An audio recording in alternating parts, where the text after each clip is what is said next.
बहू की पढ़ाई।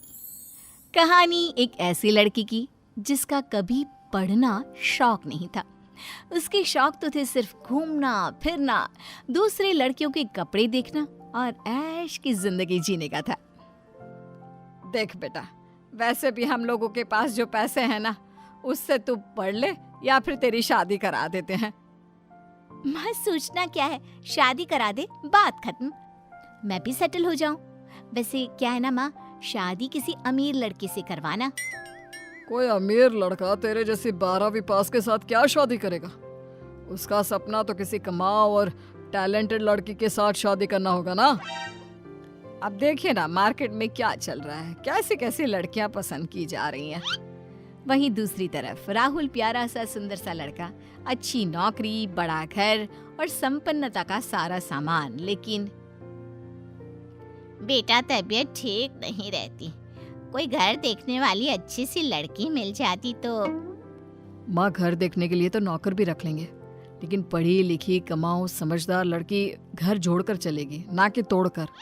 अरे बस कर बेटा, मैं किसी को ऐसे ही अपने रसोई में घुसने ना दूंगी। माँ कैसी बात कर रही हैं, अब तो पूरा जमाना। दोनों माँ बेटे बहस कर ही रहे थे कि पड़ोसन आ जाती है नीलम का रिश्ता राहुल के लिए लेकर। विमला बहन बीमार रहती हो, लड़के का ब्याह क्यों नहीं कर देती? अरे तू कोई रिश्ता बताए तब तो ब्याह हूँ। बेटे को पढ़ी लिखी चाहिए, मुझे घर चलाने वाली। अब तुम ही बताओ, पढ़ी लिखी कहाँ तक घर देखेगी? अरे बिल्कुल ना देखेगी घर तो वो। अरे पढ़ी लिखी की तो किताब ही खत्म नहीं होती, कुछ ना कुछ पढ़ती ही रहती है। ना मिले कुछ तो मनोहर कहानियां मनोरमा ही पढ़ लेगी, लेकिन मजाल है कि रसोई में एक गरम रोटी बना दे। देख देख क्या कह रही है आंटी। अरे सारा जीवन तो तेरे पीछे निकाल दिया, अब जब मेरी सेवा की बारी आई तो तू अपने शौक पूरे कर रहा है। राहुल भी माँ की इमोशनल बातों में आ जाता है। ठीक है माँ, जैसा सही लगे वैसा ही कर दो, मैं तैयार हूँ। बस फिर क्या, हो जाती है नीलम की शादी राहुल से। शादी के बाद नीलम माना तुम कम पढ़ी हो, लेकिन बाकी शौक क्या क्या है तुम्हारे? नीलम पास में पड़ी फैशन मैगजीन दिखाकर राहुल से कहती है, शौक तो बड़े हाई है ऐसे बनना है मुझे, बिल्कुल कॉन्फिडेंट और स्मार्ट लड़की, अंग्रेजी निकले मुंह से फटाफट। क्या बात है, ये सब तो पढ़ाई से मिलता है, या फिर हीरोइन बन जाओ या फिर कोई अफसर। हीरोइन बनने का तो शौक नहीं है, लेकिन हाँ अफसर बनने की सोच सकती हूँ। वैसे क्या क्या करना पड़ता है अफसर बनने के लिए? कुछ खास नहीं, बस थोड़ी सी पढ़ाई। नीलम को पति की बात समझ में आती है। वो घर के कामकाज के साथ थोड़ा भी समय मिलता तो कुछ पढ़ाई कर लेती। फिर एक दिन, राहुल मैंने बीएड पास कर लिया है, पास के एक अच्छे स्कूल में मेरा टीचर के लिए सिलेक्शन हो रहा है, क्या करूं? अरे सोचना क्या है, हाँ कर दो। देखो नीलम, बाहर निकलोगी तो पता चलेगा कि जमाना कितना आगे है। एक दूसरे को देखकर समझ में आएगा कि क्या फैशन में है, देश में क्या क्या हो रहा है। दोनों मियाँ बीवी बात कर रहे होते हैं कि सास की आवाज आती है। फिलहाल तो रसोई में चावल जल रहे हैं, वो देख लो, फिर देखना देश में क्या क्या चल रहा है। सास, इसे कैसे भूल सकते हैं। अरे नीलम पढ़े, आगे बढ़े, यहाँ तक तो सब कुछ ठीक था, लेकिन जिस शर्त के साथ वो इस घर की बहू बनी थी, सास की सेवा, वो एजेंडा कहीं खो ना जाए। दुनिया यहाँ से वहाँ हो जाए, लेकिन तुम्हारी माँ, उसे तो सब फिट चाहिए। ठीक है, मैं सुबह का काम करके जाऊंगी और दोपहर में जब तक सासू माँ के खाने का वक्त होगा वापस आ जाऊंगी। खैर, सारा मामला फिट हो जाता है। एक अच्छे से स्कूल में नीलम की नौकरी लग जाती है। अब हाय नीलम, ये तुम्हारी पहली जॉब है क्या? हाँ, आपको कैसे पता? वो क्या है ना, तुम हम जैसी नहीं हो। वैसे घबराओ मत, हम भी जब पहले पहले घर से बाहर नौकरी के लिए निकले थे ना, तो तुम्हारे जैसे ही थे। मेरी समझ में कुछ नहीं आया। जैसे तुम ना डरी डरी सी रहती हो।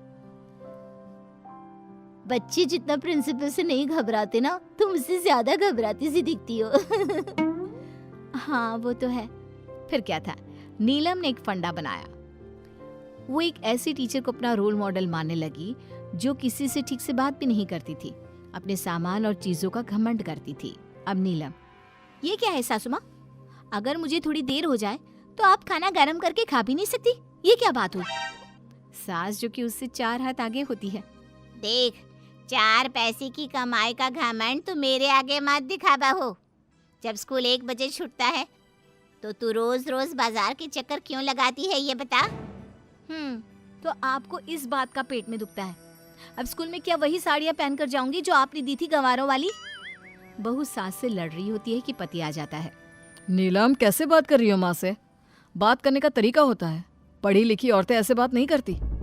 लेकिन बेचारा पति ये क्या जाने कि बात करने के तौर तरीके पढ़ाई से नहीं बल्कि हमारे आसपास रह रहे लोगों से आते हैं जिन्हें हम फॉलो करते हैं।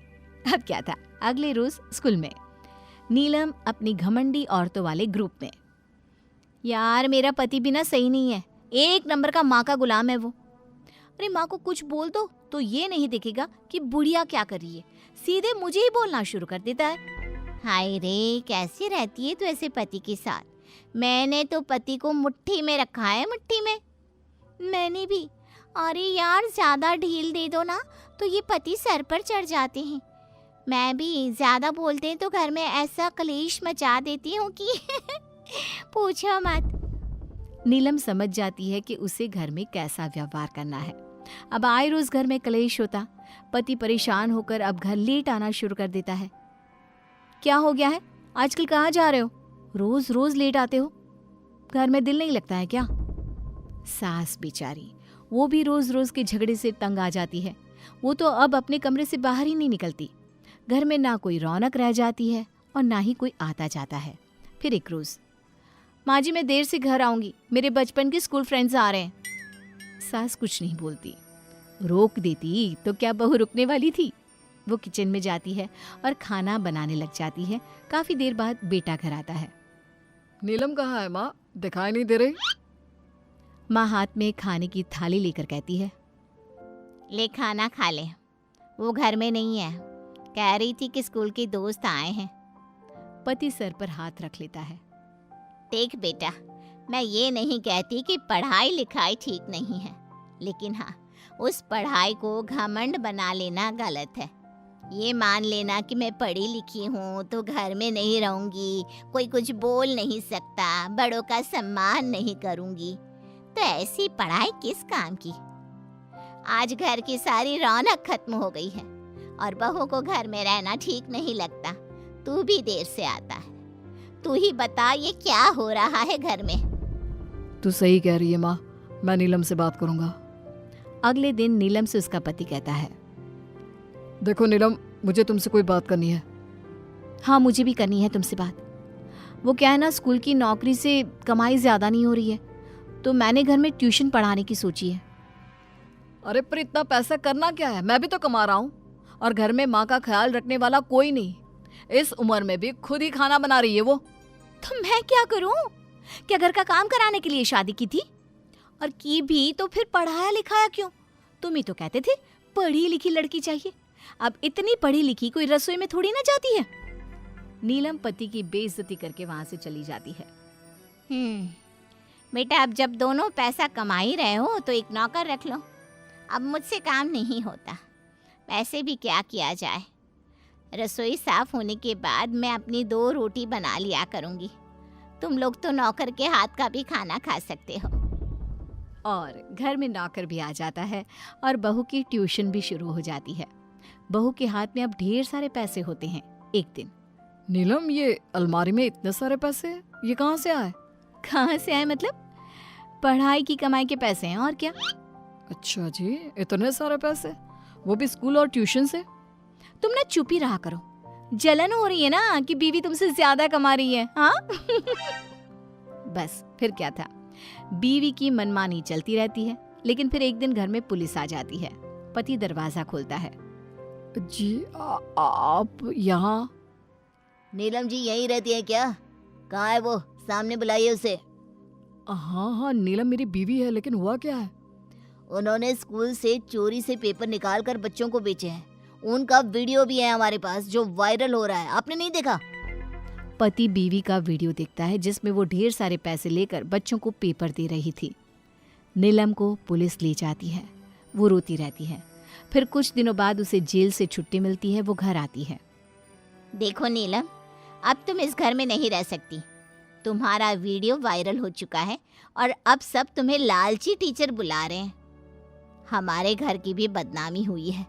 तुम अपने मायके चली जाओ। तभी पति वहां आ जाता है। ए जी, आप मुझे माफ कर दें, मेरी नौकरी भी चली गई है। जेल में रहने के कारण कोई नहीं पूछ रहा। मुझे इस तरह घर से मत निकालिए। पढ़ाई का बहुत घमंड था ना तुम्हें, अब क्या, ना नौकरी रही ना इज्जत। अब क्या करोगी ऐसी डिग्री का? नहीं नहीं, ऐसा मत कहिए, मुझे माफ कर दीजिए। चलो माफ किया, लेकिन तमीज से रहना। नीलम अंदर कमरे में चली जाती है।